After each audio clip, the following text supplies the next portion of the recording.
వస్తుంది, ప్లాట్ఫామ్ ఎంత తీసుకుంటది? ప్లాట్ఫామ్ ఇప్పుడు సబ్స్క్రిప్షన్ మోడల్ వచ్చింది. ప్లాట్ఫామ్ తీసుకునేది ఏముండదు, కానీ డిమాండ్ బట్టి రేటులు తగ్గిస్తుంది. ఆ రేటులు తగ్గించడంలో మాకేం వచ్చలేదు. వాళ్ళకి 10% నుంచి 15% వరకు వాళ్ళు సబ్స్క్రిప్షన్ తీసుకుంటున్నారు డ్రైవర్ల దగ్గర నుంచి. 15% వాళ్ళు తీసుకుంటున్నారు. అవును అవును, అంటే ఒక 15 రూపాయలు 20 రూపాయలు వాళ్ళకి వెళ్తాయి. ఎగ్జాక్ట్లీ 80 రూపీస్ మీకు వస్తాయి. అవును రైట్. ఇప్పుడు మీ డిమాండ్స్ ఏంటి మళ్ళీ దీంట్లో? ఇదే మేము కోరేది ఏంటిదంటే ప్రభుత్వమే ఈ ట్రాన్స్పోర్ట్ డిపార్ట్మెంట్ రేట్లు నిర్ధారణ చేయాలి ఒకటి. రెండోది, ఇప్పుడైతే లేబర్ డిపార్ట్మెంట్ నుంచి అయితే నేను పేపర్లలో చూస్తున్నా 15 ఆగస్టు నుంచి మాత్రం వెల్ఫేర్ బోర్డు రూల్స్ ఇంప్లిమెంట్ చేస్తామని మాత్రం ఇస్తున్నారు. ఓకేనా? కానీ అది ఎక్కడ కూడా లిఖిత పూర్వకంగా కానీ మాకు చర్చల్లో కానీ ఇప్పటి వరకు పిలిచి చెప్పలేదు. మేబీ ఈ రోజు చెప్తారేమో అని ఆశిస్తున్నాం. వెల్ఫేర్ డిపార్ట్మెంట్ ఏర్పాటు చేయడం, వెల్ఫేర్ బోర్డు ఏర్పాటు చేయడం, ఎందుకంటే చాలా మంది 4 లక్షల మంది పైచులకు హైదరాబాద్ లోనే ఉన్నారు. సో ఇలాంటి వాటికి ఏర్పాటు చేయడం కొంత ప్రభుత్వం చేతిలో ఉంటుంది. ప్రభుత్వం గైడ్ లైన్స్ చేయొచ్చు, అవసరమైతే ఒక చట్టం తీసుకురావచ్చు, ఏదైనా చేయొచ్చు. కానీ రేట్ నిర్ధారించడం అనేది కంప్లీట్లీ బేస్డ్ ఆన్ ప్లాట్ఫామ్ కదా. ప్లాట్ఫామ్లని గవర్నమెంట్ రెగ్యులేట్ చేయగలుగుతుందా? రెగ్యులేషన్స్ యాక్ట్స్ ఉన్నాయా? రెగ్యులేషన్ చేయడానికి అవకాశం ఉంటుందా? ప్లాట్ఫామ్ చట్టం తీసుకొచ్చింది, యాక్ట్ ఉంది, కానీ రూల్స్ బోర్డు ఫామ్ కాలేదు. కాబట్టి బోర్డు ఫామ్ అయితే ఇవి అన్ని అందులోకి వచ్చేస్తాయి. ఈ వెల్ఫేర్ సెస్ అనేది ఏదైతే ఉందో ఆ కంపెనీలో 1 to 5% ప్రభుత్వం నిర్ణయిస్తుంది ఆ రూల్స్ లో. ఆ పైసలన్నీ ప్రభుత్వంకి వెల్ఫేర్ బోర్డు కడతారు. ఆ వెల్ఫేర్ బోర్డు ద్వారా వాళ్ళకి ESI, PF, health, maternity pension లాంటి స్కీమ్స్ ఇవన్నీ కూడా రానున్న రోజుల్లో అందుతాయి.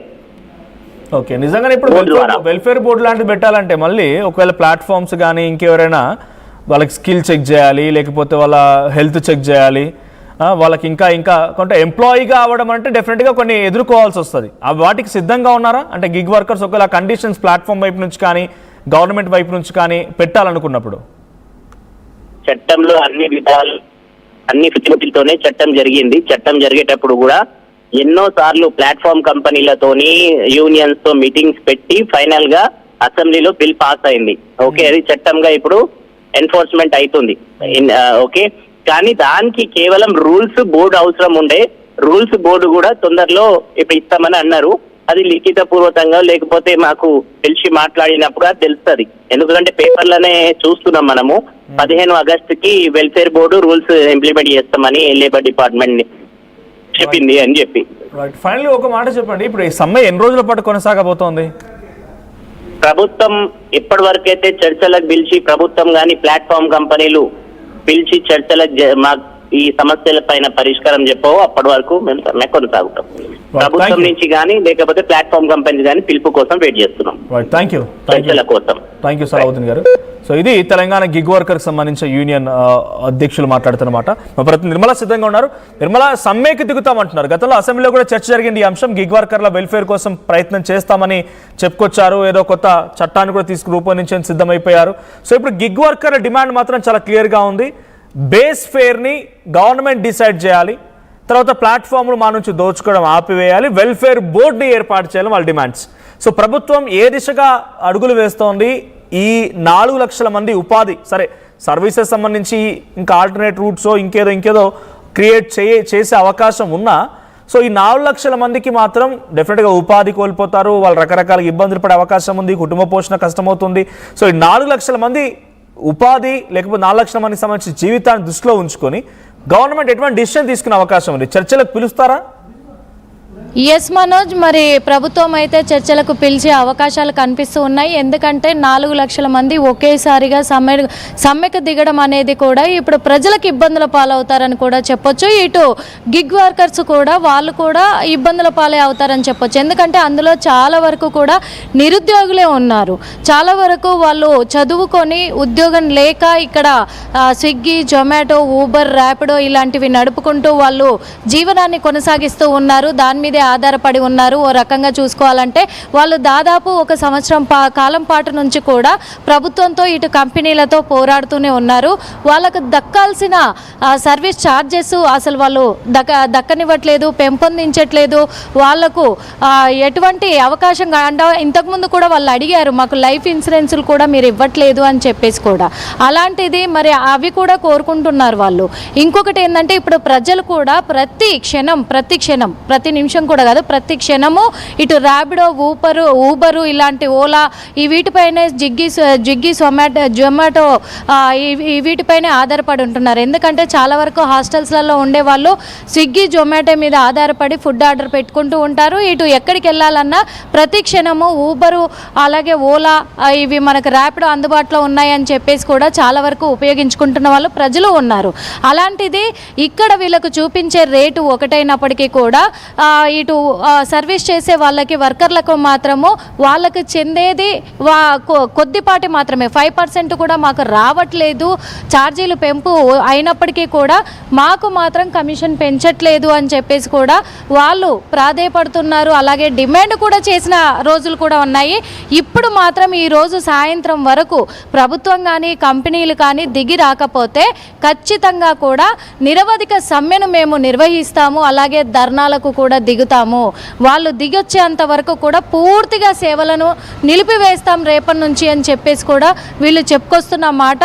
మరి ఒకవేళ గనక వీళ్ళు పూర్తిగా నిలిపివేస్తే మాత్రం హైదరాబాద్ ప్రజలు ఇబ్బంది పడతారు, ఇటు కార్మికులు కూడా వాళ్ళ ఫ్యామిలీ పరంగా కూడా రోడ్డున పడాల్సిన పరిస్థితి అయితే వస్తుంది. కాబట్టి ఖచ్చితంగా ఇటు ప్రభుత్వం లేకపోతే కంపెనీలైనా సరే దిగి వచ్చి వీళ్ళతో చర్చలు జరిపించే అవకాశాలు అయితే కనిపిస్తూ ఉన్నాయి. మనోజ్, ఇటు ప్రభుత్వం చేతిలో ఉండే పని వెల్ఫేర్ బోర్డుని ఏర్పాటు చేయడం, నిజంగా వాళ్ళకి న్యాయం చేయాలనే కోసం వాళ్ళకు కొంత వెసులుబాటు కల్పించడం. కానీ ఇక్కడ బేస్ ఫేర్ నిర్ణయించేది డైరెక్ట్గా డ్రైవర్స్ కాదు, గవర్నమెంట్ కాదు, మనం నిర్ణయించలేం.